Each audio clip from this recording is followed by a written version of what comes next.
अस्सलामुअलैकुम। આજના લર્નિંગ પ્રોગ્રામમાં આપ સૌનું હાર્દિક સ્વાગત કરું છું। ધોરણ 12 વિષય અર્થશાસ્ત્ર, પ્રકરણ 4 બેન્કિંગ અને નાણાકીય નીતિ।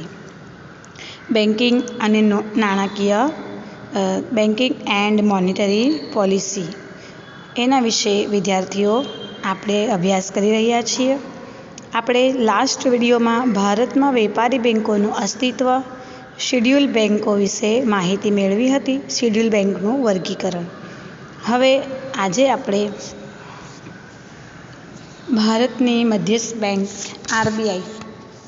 આરબીઆઈ એવી રીતના કે દુનિયાના દરેક દેશની બેંક હોય છે મધ્યસ્થ બેંક, તો આપણે આજે મધ્યસ્થ બેંક વિશે માહિતી મેળવીશું। મધ્યસ્થ બેંક, આપણી મધ્યસ્થ બેંક કઈ છે? Reserve bank of India.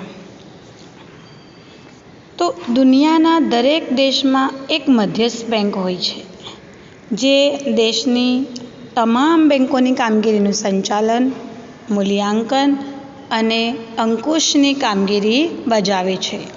ઉપરાંત મધ્યસ્થ બેંક ગ્રાહકોના તથા પ્રજાના હક અને હિતની જાળવણી કરવાની કામગીરી પણ બજાવે છે।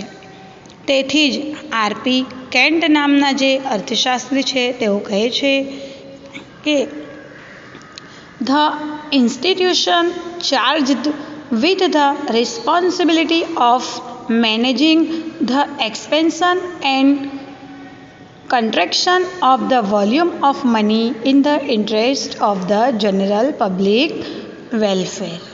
એટલે કે એવી સંસ્થા કે જેને દેશના અથવા તો પ્રજાના સામાન્ય હિત માટે અર્થતંત્રમાં નાણાંના જથ્થા એટલે નાણાંનું પ્રમાણ, નાણાંના જથ્થાના વિસ્તરણ અને સંકોચનની જવાબદારી સોંપવામાં આવી હોય।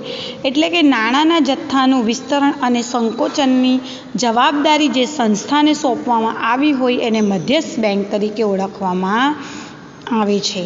આમ મધ્યસ્થ બેંક એટલે દેશની સર્વોચ્ચ બેંક જેનું મુખ્ય કાર્ય નાણાં બજાર અને બેન્કિંગ ક્ષેત્રને મદદ કરવાનું, તેનું નિયંત્રણ કરવાનું અને તેને પ્રોત્સાહન આપવાનું છે તથા દેશના આર્થિક હિત માટે નાણાકીય સ્થિરતા જાળવવાનું છે।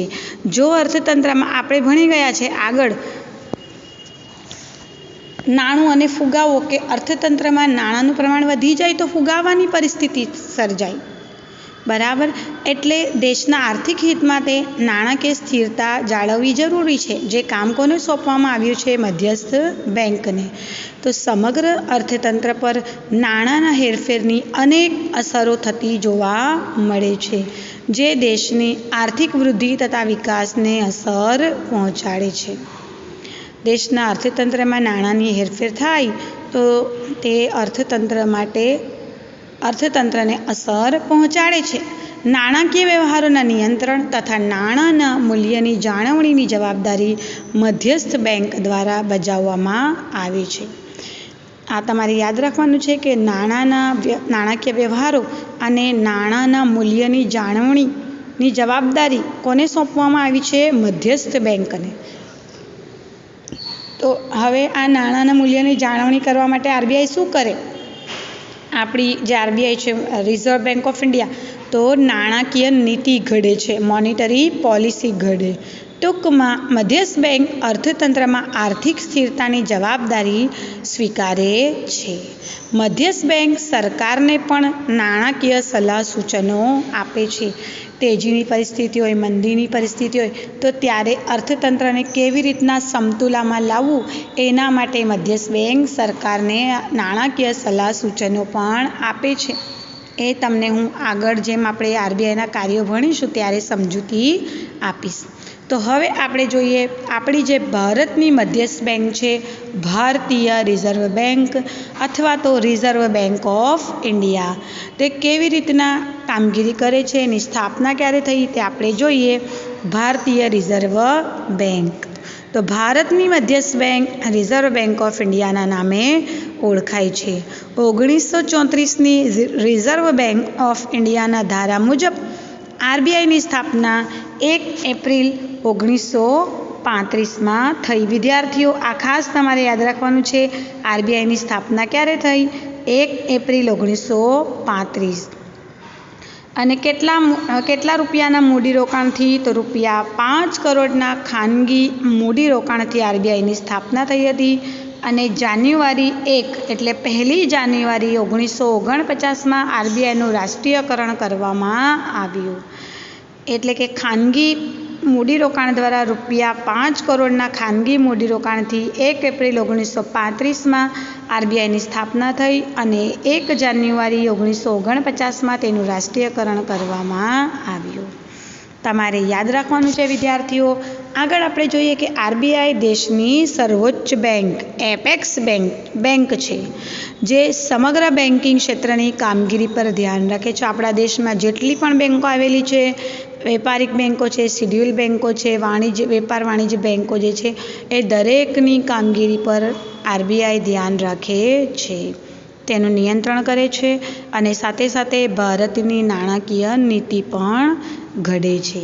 હવે આપણે જોઈએ આરબીઆઈના કાર્યો, રિઝર્વ બેંકના કાર્યો. તો 2 પ્રકારના કાર્યો છે. એક તો આરબીઆઈની નાણાકીય જવાબદારીઓ અથવા આરબીઆઈના નાણાકીય કાર્યો, અને બીજું કાર્ય છે આરબીઆઈના બિન નાણાકીય કાર્યો અથવા જવાબદારી. વિદ્યાર્થીઓ તમારે યાદ રાખવાનું છે મોસ્ટ આઈએમપી આરબીઆઈના કાર્યો. તો પહેલું આપણે જોઈએ આરબીઆઈના નાણાકીય કાર્યો અથવા નાણાકીય જવાબદારી. તો નાણાકીય જવાબદારીમાં પહેલી જવાબદારી અથવા પહેલું કાર્ય છે ચલણ બહાર પાડવાનું કાર્ય.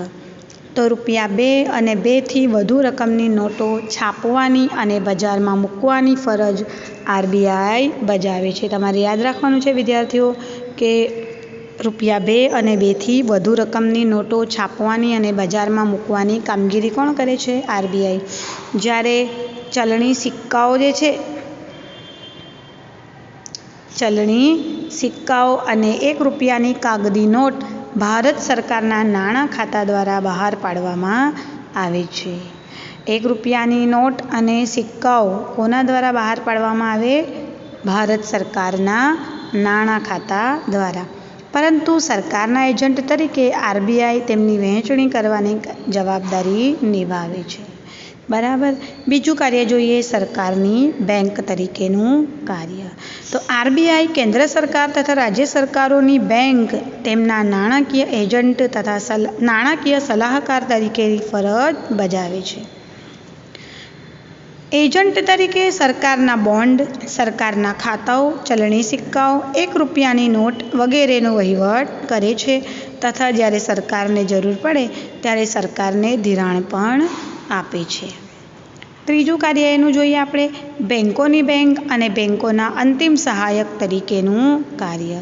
તો આરબીઆઈ ભારતની બધી જ શિડ્યુલ બેંકો છે તે એ બેંકોની બેંક તથા નિયમનકાર છે. એટલે ભારતની જે શિડ્યુલ બેંકો છે, આગળ મેં તમને શિડ્યુલ બેંકો ભણાવેલી કે 2 પ્રકારની હોય છે, વેપારી બેંકો અને સહકારી બેંકો. તો ભારતની જેટલી પણ શિડ્યુલ બેંકો છે તેનું નિયમન કરવાની, શિડ્યુલ બેંકોની બેંક તરીકે એના નિયમનકાર તરીકેની કામગીરી આરબીઆઈ બજાવે છે. અને તે બેંકોની રોકડ અનામતનું સંચાલન કરે છે કે બેંકો પાસે જેટલું રોકડમાં નાણું છે એનું સંચાલન કોણ કરે છે? આરબીઆઈ. વેપારી બેંકોની ધિરાણ અંગેની નીતિની દિશા પણ નક્કી કરે છે. વ્યાજના દર પણ આદેશિત કરે છે કે વેપારી બેંકોએ વ્યાજનો દર કેટલો રાખવો તે આદેશ પણ કોણ કરે છે? આરબીઆઈ. કોઈપણ શિડ્યુલ બેંકની નાણાકીય કટોકટીના સમયે તે અંતિમ સહાયક તરીકેની જવાબદારી નિભાવે છે. આપણે યસ બેંક ઉઠી જવાની, બરાબર, હમણાં થોડા દિવસ પહેલાં જ એવા ન્યૂઝ હતા, બરાબર, યસ બેંક ઉઠી ગઈ. યસ બેંક એટલે કટોકટીના સમયમાં જ્યારે કોઈપણ બેંકને કટોકટીનો સમય હોય કે નાણાંનો જથ્થો પૂરો થઈ જાય, આર્થિક કટોકટી સર્જાય, ત્યારે અંતિમ સહાયક તરીકેની એમને સહાય કરવાનું કામ કોણ કરે છે? RBI, reserve bank of India. ચોથું છે કાર્ય શાખ નિયમનની કામગીરી. તો નાણાકીય નીતિના વિવિધ સાધનોની મદદ વડે આરબીઆઈ વેપારી બેંકોની શાખ સર્જનની જે પ્રવૃત્તિ છે તથા નાણાંના પુરવઠાનું નિયમન કરે છે. શાખ સર્જન આપણે આગળ ભણી ગયા, બરાબર ને? તો વેપારી બેંકોની શાખ સર્જનની પ્રવૃત્તિ છે તેનું નિયમન અને નાણાંના પુરવઠાના નિયમનની કામગીરી આરબીઆઈ કરે છે. પાંચમું કાર્ય જોઈએ, વિદેશી હુંડિયામણની જાળવણીનું કાર્ય. તો જ્યારે હુંડિયામણનો દર કાયદાકીય રીતે સ્થિર રાખવામાં આવે ત્યારે આરબીઆઈ હુંડિયામણનો દર નક્કી કરે છે. હુંડિયામણ એટલે શું? હુંડિયામણ એટલે વિદેશી ચલણ.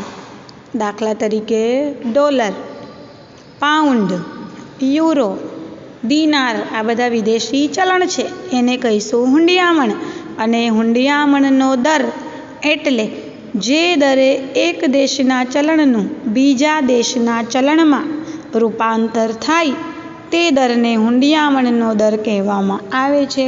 દાખલા તરીકે $1 બરાબર 75 રૂપિયા બરાબર. આમાં $1 બરાબર આપણા ભારતના 75 રૂપિયા. આમાં થોડી ઉથલ પાથલ ભાવમાં ઉપર નીચે થયા કરે. 72 રૂપિયા પણ જાય અને 80 રૂપિયા પણ જાય. $1 બરાબર. ઓકે, તો હુંડિયામણનો દર સમજાયો હવે કે હુંડિયામણનો દર કાયદાકીય રીતે સ્થિર રાખવામાં આવે ત્યારે આરબીઆઈ હુંડિયામણનો દર નક્કી કરે છે. હુંડિયામણનો દર કોણ નક્કી કરે? આરબીઆઈ. જ્યારે વિદેશી હુંડિયામણનો દર બજારમાં તેની માંગ અને પુરવઠાના આધારે નક્કી થતો હોય તો ત્યારે આરબીઆઈ બજારમાં વિદેશી હુંડિયામણની ખરીદી કે વેચાણ કરીને વિદેશી હુંડિયામણની સરખામણીમાં ભારતના રૂપિયાનું મૂલ્ય જાળવે છે. જો કાયદાકીય રીતે હુંડિયામણનો દર નક્કી થાય તો કોણ નક્કી કરે? આરબીઆઈ. અને માંગ અને પુરવઠાને આધારે જો નક્કી થાય હુંડિયામણનો દર તો ત્યારે હુંડિયામણની ખરીદી અને વેચાણ આરબીઆઈ કરે છે, બરાબર. અને તેથી વિદેશી હુંડિયામણની સરખામણીમાં ભારતના રૂપિયાનું મૂલ્ય જાળવે છે. ડોલરની સામે જો રૂપિયાનું મૂલ્ય ઘટતું જાય તો શું થાય? આપણા આર્થિક વિકાસને એની અસર પહોંચે છે, બરાબર.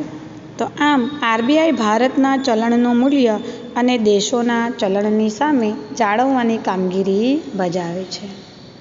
આરબીઆઈ ભારતના વિદેશી હુંડિયામણના જથ્થાની સાચવણી કરે છે તેમજ ભારતમાં આવતી વિદેશી મૂડી કે ભારતની બહાર જતી જે વિદેશી મૂડી છે એના પર ધ્યાન રાખે છે.